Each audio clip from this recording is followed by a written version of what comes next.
Assalamualaikum, selamat pagi anak-anak. Mudah-mudahan kalian sehat walafiat, amin. Baiklah, Ibu akan melanjutkan pembahasan yang minggu lalu tentang definisi biotik dan definisi abiotik. Definisi biotik ada kaitannya dengan makhluk hidup, misalnya manusia, tumbuhan, dan hewan. Di sini manusia itu dikatakan sebagai makhluk hidup yang membutuhkan nafas atau bisa dikatakan dengan mamalia. Kenapa dikatakan mamalia? Hidupnya itu selalu mengembang biakan dengan makhluk hidup lainnya. Kedua, tumbuhan. Tumbuhan disebut dengan stoma. Stoma adalah batang daun atau ujung daun.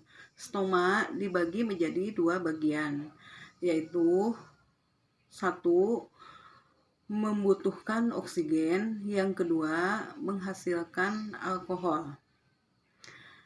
Semua makhluk hidup bisa dikatakan komponen biotik. Komponen biotik membutuhkan fotosintesis dan membutuhkan tumbuhan, makanan, dan lain sebagainya. Kecuali amuba. Amuba hidupnya itu selalu tidak menetap, jadi selalu pindah tempat. Manusia membutuhkan adaptasi, sama hewan dan tumbuhan juga membutuhkan adaptasi, membutuhkan fotosintesis, membutuhkan makanan, membutuhkan tumbuh dengan baik. Kenapa dikatakan dengan adaptasi? Adaptasi itu untuk penyesuaian lingkungan dengan lingkungan lainnya. Jadi menyesuaikan kehidupannya itu dengan kehidupan makhluk hidup yang lainnya. Di sini kita katakan hewan misalnya. Hewan itu bisa dikatakan dengan algae ya. Algae itu sejenis hewan, bisa dikatakan mamalia, sama dengan manusia. Kenapa dikatakan mamalia hewan? Jadi hidupnya itu mengembang biakan dengan hewan, dengan jenis-jenis hewan yang lainnya. Definisi abiotik ada kaitannya dengan hubungan dengan amuba. Nah, amuba itu bentuknya kecil, jadi jenis hewan yang bentuknya kecil. Dia hidup di semua tempat, baik di tempat tinggal kalian, di sekolah, maupun di tempat-tempat yang tidak nyaman. Jadi kalau amuba itu bisa dikatakan sebagai pohonnya penyakit ya. Kalau pohonnya penyakit itu bisa diubah dengan suatu penyebab atau komponen biotiknya itu hidup di tanah-tanah misalnya, hidup di tempat-tempat yang tidak nyaman, itu dikatakan dengan amuba.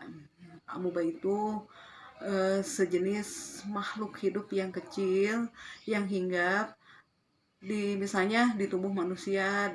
Dia selalu hinggap dan sebagai dahannya penyakit. Jadi hati-hati. Jadi kita sebelum melaksanakan atau sebelum makan atau sebelum apa, selalu mencuci tangan dulu dengan baik. Nah, semua manusia membutuhkan oksigen. Semua manusia, baik manusia, tumbuhan, dan hewan membutuhkan oksigen, membutuhkan fotosintesis, membutuhkan makanan, membutuhkan adaptasi. Baik manusia, tumbuhan, dan hewan semuanya membutuhkan adaptasi. Di sini Ibu akan menjelaskan tentang definisi abiotik ya. Kalau abiotik itu, komponen abiotik itu meliputi suhu, tanah, cahaya, dan lain sebagainya. definisi abiotik ada kaitannya dengan fisik, dan zat kimia, misalnya hujan, pelapukan, dan peledakan. Nah, di sini kalau misalnya abiotik itu ada kaitannya dengan pelapukan, ada kaitannya dengan hujan, ada kaitannya dengan peledakan. Kalau misalnya dengan bahan kimia itu kita contohkan misalnya obat dijadikan sebagai bahan zat kimia. Udah gitu kita buat bahan kimia dengan zat-zat yang telah ditentukan dengan mengubah zatnya itu, misalnya putih diubah menjadi kuning, bisa dijadikan sebagai bahan kimia itu obat ya. Di obat bisa kita jadikan bahan kimia, atau alkohol kita jadikan sebagai zat kimia juga. Bahan kimia itu banyak sekali digunakan oleh manusia, atau dicontohkan sebagai contoh untuk bisa dimanfaatkan sebagai kumpulan pelapukan.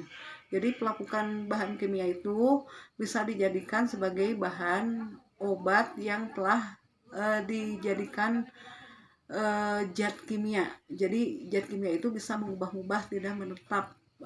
Misalnya zat kimia itu bahan-bahannya itu bisa dijadikan sebagai kalau minuman mah enggak ya. Kalau minuman mah tidak bisa dijadikan sebagai bahan zat kimia. Misalnya alkohol itu ada zat kimianya, obat-obatan ada zat kimianya juga, dan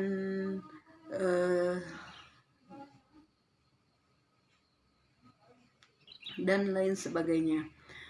Nah, di sini Ibu akan menjelaskan sedikit, mengulas tentang hubungannya dengan gejala alam biotik dan biotik. Kalau misalnya biotik itu hidup, sedangkan kalau misalnya abiotik itu dikatakan sebagai benda mati. Kalau misalnya hidup, manusia, tumbuhan, dan hewan. Sedangkan manusia dan tumbuhan dan hewan itu membutuhkan fotosintesis, membutuhkan adaptasi, membutuhkan makanan, dan lain sebagainya. Kalau abiotik benda-benda mati, misalnya kita contohkannya itu meja, bangku, dan lain sebagainya. Kenapa benda-benda biotik dijadikan sebagai pelapukan atau dijadikan sebagai zat kimia yang bisa ditentukan dengan zat-zat yang lainnya.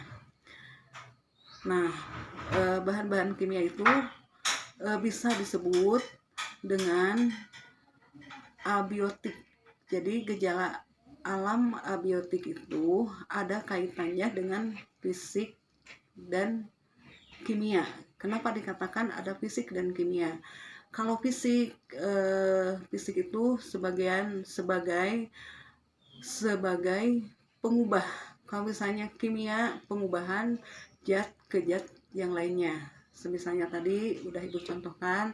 Mudah-mudahan kalian bisa menyimak, menganalisis, dan memahaminya.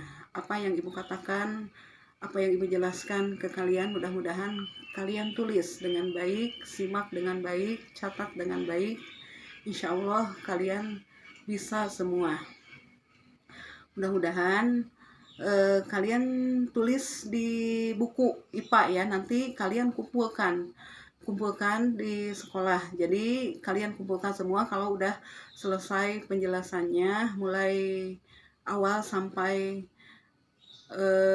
poin, pokoknya setelah selesai semua kalian kumpulkan, kalian tulis dan catat yang penting-pentingnya aja. Mudah-mudahan kalian bisa menyimak dengan baik, kalian bisa memahami dengan baik apa yang Ibu jelaskan tadi. Ibu tutup sampai sekian. Wassalamualaikum.